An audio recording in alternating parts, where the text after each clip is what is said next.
Shelter দেওয়ার মতো ছিল প্রিয়তমা স্ত্রী। আরে খাদিজাতুত তাহিরা।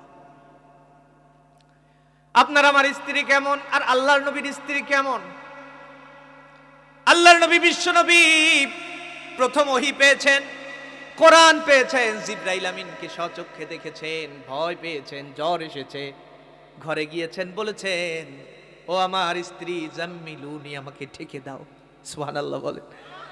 স্ত্রী দেখছেন আল্লাহর নবীর গায়ে জ্বর, থরথর করে কাঁপছেন। আল্লাহর নবী স্ত্রী বুকের সাথে জড়িয়ে ধরে সান্ত্বনা দিচ্ছেন, প্রাণের স্বামী আপনি তো এতিমের অধিকার, এতিমকে ফিরিয়ে দেন।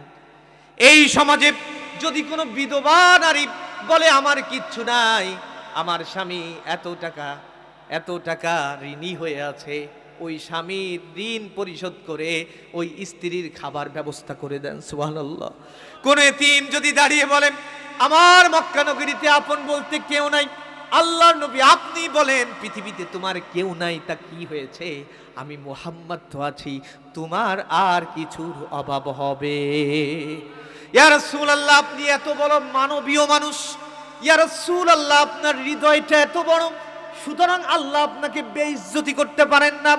ইয়া রাসূলুল্লাহ, যুগে যুগে নবী রাসূলদের কাছে যারা এই কিতাব এবং হিকমা নিয়ে এসেছে, সেই হচ্ছে রূহুল আমিন জিবরাইল।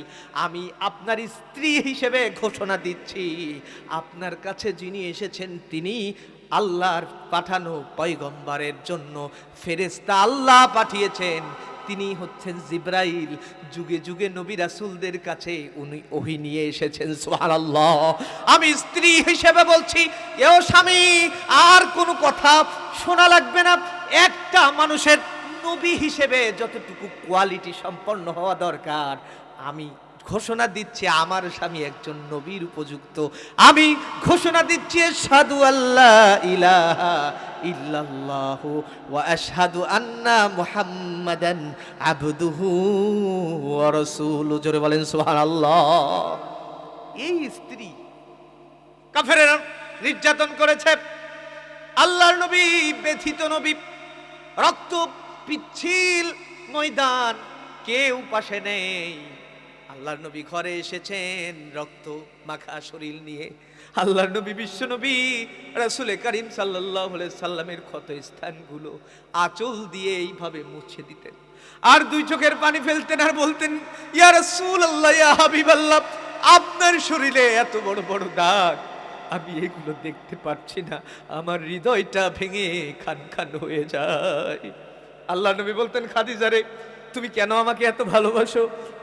হযরতে খাদিজা বলতেন ইয়া রাসূলুল্লাহ, ইয়া হাবিবাল্লাহ, পৃথিবীতে যত ভালোবাসা আছে সব ভালোবাসা যদি এক করা হয় আর আমার কাছে দেয়া হয়, আমি আমার সব ভালোবাসাটুকু মুহাম্মাদুর রাসূলুল্লাহর জন্য কুরবান করব। যত সম্পদ ছিল সব দিয়ে দিলেন আল্লাহর নবীর পায়ে। বললেন ইয়া রাসূলুল্লাহ, আজকে থেকে আমার আর সম্পদ দরকার নাই, আমার কাছে পৃথিবীর সব থেকে বড় সম্পদ মুহাম্মদ সাল্লাল্লাহু। আর এই স্ত্রী হঠাৎ করে দুনিয়ার থেকে বিদায় নিয়েছে। আল্লাহর নবীর মন ভালো না খারাপ? আর জোরে বলেন ভালো না খারাপ? চাচা আবু তালিব কোরআনের দাওয়াত দেওয়ার অপরাধে কাফের মুশরিকেরা যখন আল্লাহর নবীর উপর চড়াও হতো, চাচা আবু তালিব ঢাল হিসেবে বুকটা পেতে দিতেন। আমার ভাতিজা মুহাম্মাদের গায়ে যদি একটা আঘাত করতে হয়, আগে আমাকে আঘাত করা লাগবে। চাচাও নাই। ব্যথিত হৃদয় নিয়ে আল্লাহর নবী বিশ্ব নবী রাসূলুল্লাহ সাল্লাল্লাহু আলাইহি ওয়াসাল্লাম এইভাবে জীবন কাটাচ্ছেন। এমন এক সময়ে আল্লাহ রাব্বুল আলামিন তার নবীকে ইনভাইট করলেন, ও নবী, তোমার মনটা খারাপ, আমি তোমার মনটা ভালো করে দিতে চাই। আল্লাহর নবী বিশ্ব নবী রাসূল করিম সাল্লাল্লাহু আলাইহি সাল্লাম মন কেমন খারাপ বর্ণনা এসেছে। হযরতে খাদিজা যখন মৃত্যুবরণ করলেন, খাদিজার লাশটাকে নিয়ে আল্লাহর নবী নিজেই কবরের ভিতরে নামলেন। ডেকে বলছেন রব্বুল আলামিন, আমার দূর সময়ে সব থেকে আমাকে ভালোবাসা দিয়ে আগলে রেখেছিলেন যিনি, সেই ভালোবাসার মানুষটাকে আমি আজকে কবরে রেখে যাচ্ছি। হযরতে আবু বকর রাদিয়াল্লাহু তাআলা আনহু বলছেন, ইয়া রাসূলুল্লাহ চলুন। মাটি দেওয়ার পরে আল্লাহ নবী বললেন, না আমি এখন যাব না, একটু পরে আমার খাদিজার জন্য মুনকার নাকির ফেরেশতা চলে আসবে জিজ্ঞাসাবাদ করার জন্য। আমি নবী আমার খাদিজার পক্ষ থেকে জবাব দিতে চাই। কি ভালোবাসা!